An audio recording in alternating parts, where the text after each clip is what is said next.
হ্যাঁ বুঝলাম, তুই এখানে বসে কি করছিস? গল্পের বই পড়ছি। গল্পের বই? হ্যাঁ রে, শুনি কবে থেকে তুই এমন হলি? কমিক্স, হাদা ভোদা, বাটুল, নন্টে ফন্টে এসব না পড়ে গল্পের বই পড়ছিস? হ্যাঁ, এতে অবাক হওয়ার কি আছে? তুই জানিস না, স্যারেরা বলেন আমাদের পড়াশোনার সাথে সাথে মনীষীদের জীবনী বই পাঠ করা দরকার। তাই মনীষীদের সম্পর্কে জানতে তাদের ছোটবেলাকার কাহিনী পড়ছি। হ্যাঁ রে, তুই কোন মনীষীর জীবনী পড়ছিস? বলতো, আজ কত তারিখ? কি দিবস? আজকে 12ই জানুয়ারি, যুব দিবস। বিশ্বপ্রেমিক সন্ন্যাসী স্বামী বিবেকানন্দের জন্মদিন।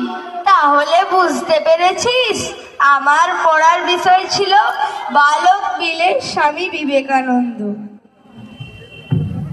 শুরু হচ্ছে রামকৃষ্ণ মিশন বালকাশ্রম বিদ্যালয় ছাত্রাবাস আয়োজিত আজকের নাটক বালক বিলে স্বামী বিবেকানন্দ।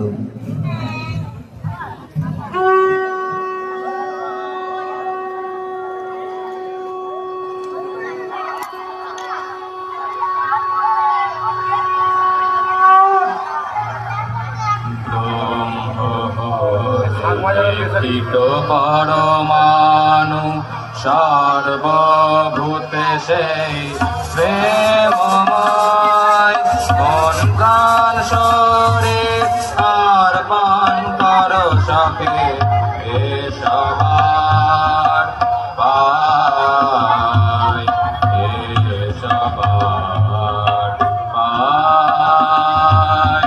বহুরূপে সম্মুখে তোমার চারিকতা খুঁজিছ ঈশ্বর, জীবে প্রেম করে যেই জান, সেই জান সে বিছে ঈশ্বর, সেই জান সে বিছে ঈশ্বর, সেই জান সে বিছে ঈশ্বর।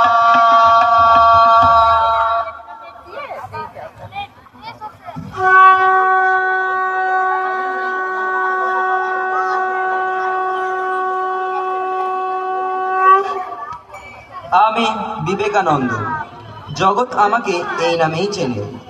আমার গৃহস্থ জীবনের নাম নরেন্দ্রনাথ দত্ত।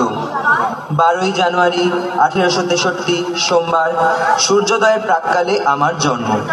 আমার পিতার নাম বিশ্বনাথ দত্ত, মাতার নাম ভুবনেশ্বরী দেবী।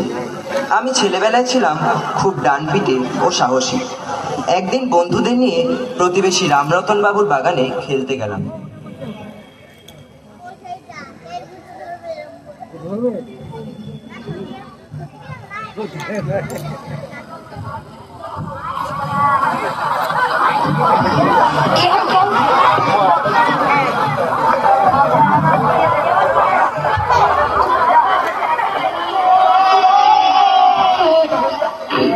এই হতো ছাড়া বদমাইশের দল, তোরা মরতে পারিস না। খেলি খেলি, আমার জীবনটা একেবারে জ্বালিয়ে খেলি। আজ তোদের একদিন কি আমার একদিন।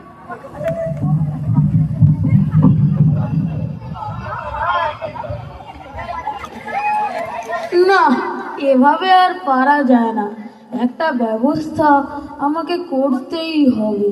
হতচ্ছাড়াগুলোকে একটা শিক্ষা দিতেই হবে আমার। আসুক কালকে আসুক। পরের দিন রামরতন বাবু বাড়ির বারান্দায় বসে আছে। ছেলেদের বাগানে প্রবেশ। আচ্ছা আচ্ছা আচ্ছা, ঠিক আছে ঠিক আছে।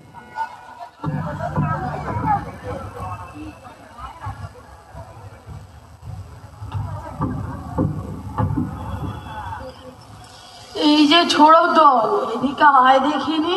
হায় বস এখানে। আরে ভয় পেও না, তোমাদের আমি একটা গল্প শোনাতে চাই। দাঁড়াও বন্ধুরা, চলে যেও না। গল্প শুনতে তোদের ভালো লাগে না? হ্যাঁ, আমরা গল্প শুনবো তো। তাহলে চলো আমরা ঠাকুর দাদার কাছে যাই, ওখানে গিয়ে বসি।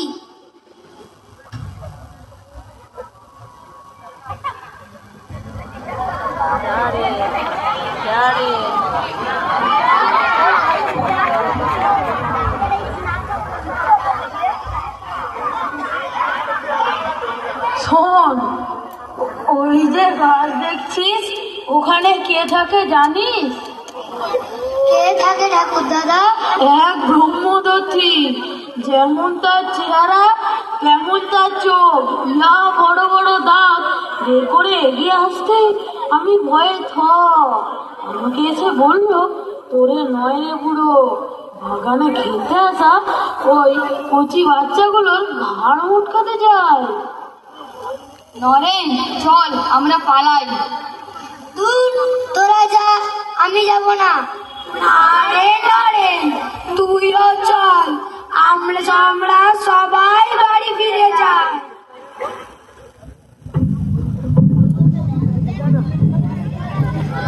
পরের দিন বিকেলে রামরতন বাবুর প্রবেশ।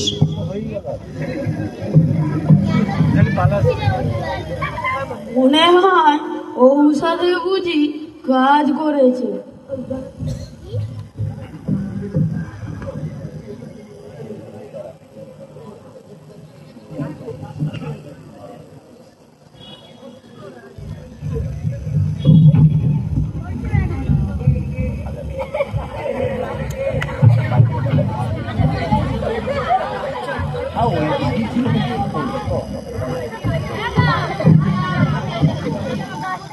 আজ আর কেউ আসবে না।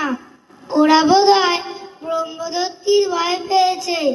ব্রহ্মদত্তী কি সত্যিই আছে? না, ভয় করলে হবে না, আমাকে প্রমাণ করতে হবে ব্রহ্মদত্তী বলে কিছুই নেই। আমাকে গাছের ডালে বসে প্রমাণ করতেই হবে। পরের দিন বিকেলে বিশ্বনাথ বাবু, বন্ধু ও রামরতনের প্রবেশ। রামরতন আছো? রামরতন? কে কে ডাকে আমার? ও বিশ্বনাথ বাবু যে, কি ব্যাপার? কাল রাতে নরেন বাড়ি ফেরেনি, তুমি তাকে দেখেছো? না তো, ওরা কাল বিকেলে তো এখানে আসেনি। আমি তাহলে একবার বাগানটা ঘুরে দেখি। নরেন, এই নরেন, তুই কোথায় গেলি রে? ওই ওই তো নরেন বসে আছে গাছের ডালে। নরেন, এই নরেন, তুই ওখানে বসে কি করছিস? নরেন, বাবা নেমে আয়, ওখানে বসে কি করছিস? আজ্ঞে বাবা, গতকাল দাদা ঠাকুর বলেছিল এই গাছে নাকি ব্রহ্মদত্তী আছে। সে নাকি সুযোগ পেলেই আমাদের গাড় মটকাবে। কই, আমার তো কিছুই হলো না। আর তোরা আহাম্মক, কেউ কিছু বললেই কি চট করে বিশ্বাস করতে হয়? একবার সত্যটা যাচাই করবি না? শোন, নিজের চোখে না দেখে কিছু বিশ্বাস করতে নেই। কাল থেকে আবার সবাই এই বাগানে খেলতে আসবো। আসবি তো সবাই? হ্যাঁ, আমরা সবাই খেলতে আসবো। হ্যাঁ, ছেলেটার খুব বুদ্ধি আছে।